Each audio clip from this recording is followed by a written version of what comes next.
Shalom sahabat Yud Kinanti. Kini dan nanti, kini menabur yang baik, nanti menuai yang baik. Ada banyak orang-orang yang punya kepedulian. Bagaimana sahabat Yud kita belajar peduli kepada orang yang sakit jiwa. Waduh, gimana sih peduli kepada orang yang sakit jiwa? Ya kita belajar. Ada yang namanya itu komunitas sejiwa, ajak remaja dan perempuan Indonesia itu hidup bahagia. Dari female.com Jakarta. Apa yang bisa saya lakukan untuk menolong orang-orang yang stres atau sakit jiwanya? Berkali-kali pertanyaan tersebut menghampiri pikiran Nur Ihsanti Amalia, perempuan berusia 23 tahun jebolan Fakultas Psikologi Universitas Indonesia UI, tidak hanya berdiam diri. Akhirnya Santi pun mulai Juli 2018 membuat sebuah komunitas yang namanya itu Sejiwa. Artinya sehat jiwa dan bahagia. Buat Santi, kesehatan jiwa seseorang itu sangat penting, namun sangat disayangkan saat ini banyak orang yang mengalami sakit jiwa. Setelah lulus, aku kerja sebagai konselor perempuan dan anak. Dari situ banyak klien yang memang mengalami stres, dan aku semakin sadar kalau kesehatan jiwa itu penting. Ujar Santi kepada femela.com. Menyadari bahwa mengedukasi tentang kesehatan jiwa itu penting, makanya itu yang membuat akhirnya aku mengajak teman-teman untuk membuat sehat jiwa ini, tambah Santi. Menurut Santi, ada hal yang seharusnya dilakukan ketika seseorang mulai berkata dirinya mengalami depresi. Perlu ada edukasi seperti apa sih depresi itu? Makanya di situ aku langsung pingin satu kegiatan untuk preventif di kesehatan jiwa. Akhirnya ngumpulin berbagai teman-teman, ada yang dari psikolog, ada yang dari hukum, semua gabung jadi satu. Bareng-bareng kita bikin yang namanya komunitas sehat jiwa ini, Terang Santi. Perjalanan komunitas jiwa ini dimulai dengan membuat kelas bahagia selama 3 bulan di sekolah rakyat Ancol. Setiap akhir pekan para relawan dari Sejiwa akan memberikan kelas dengan berbagai materi yang diberikan, mulai dari mengenal diri hingga mengenal emosi. Selain kelas bahagia, ada 2 kelas lainnya yang juga disebut oleh Sejiwa. Kelas pertama dinamakan kelas Sejiwa yang memang hanya dilakukan 1 kali pertemuan. Contohnya seperti apa kita mengadakan kerjasama dengan Abang None 1000. Kita mengadakan kelas tentang mimpi dan motivasi di Pulau Tidung dan juga di Pulau Pramuka terangnya. Sedangkan kelas yang kedua adalah kelas Belajar Sejiwa, yakni sebuah program yang memungkinkan setiap orang dapat belajar tentang kesehatan jiwa melalui Instagram komunitas Sejiwa. Banyak anak prasejahtera yang takut bermimpi. Para remaja dan perempuan adalah kelompok yang disasar oleh komunitas Sejiwa.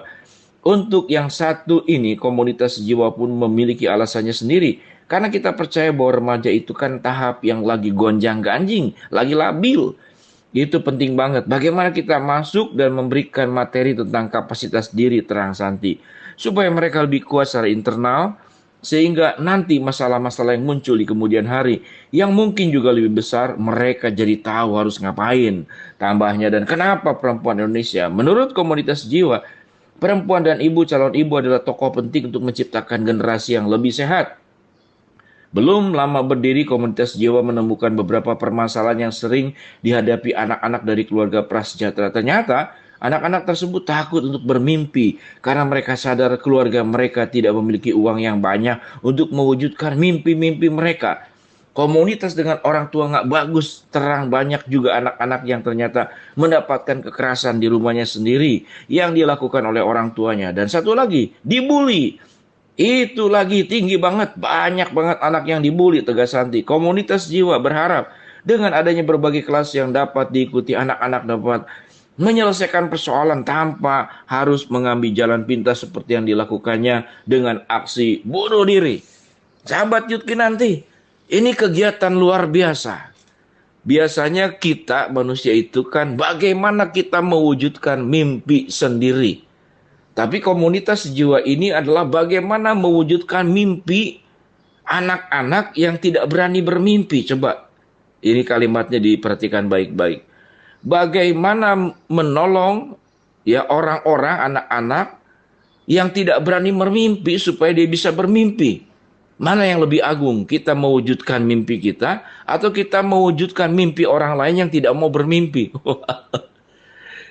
Mewujudkan orang yang tidak berani bermimpi supaya jadi bermimpi, itu pun jadi sebuah mimpi kita sendiri. Jadi sahabat Yudki nanti, mari kita berperan. Kalau engkau masih usia muda, engkau bisa menjadi pribadi-pribadi yang menjadi berkat dimanapun, termasuk yang Santi tadi. Ya, saya bacanya usia 23 tahun, bayangin 23 tahun. Dia harusnya memikirkan diri sendiri, karir diri sendiri setelah selesai kuliah, psikologi di UI. Dia bagaimana punya mimpi agar mewujudkan anak-anak yang tidak berani bermimpi menjadi berani bermimpi. Wow, keren. Keren. Wah, geleng-geleng kepala. Geleng-gelengnya kiri kanan atau atas bawah, ya geleng-geleng kepala lah.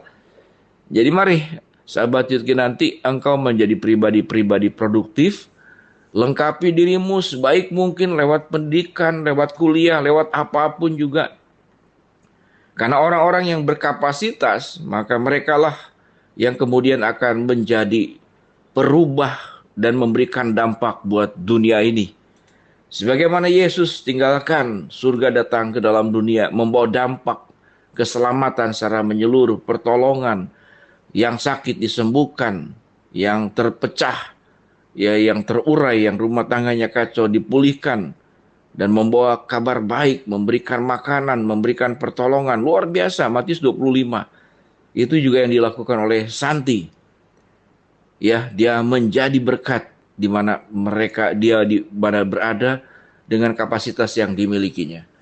Mari sahabat Yudki nanti, berjuanglah menggapai mimpimu. Namun yang kedua, kalau engkau terpanggil, engkau punya mimpi, agar orang-orang yang tidak berani bermimpi menjadi berani bermimpi.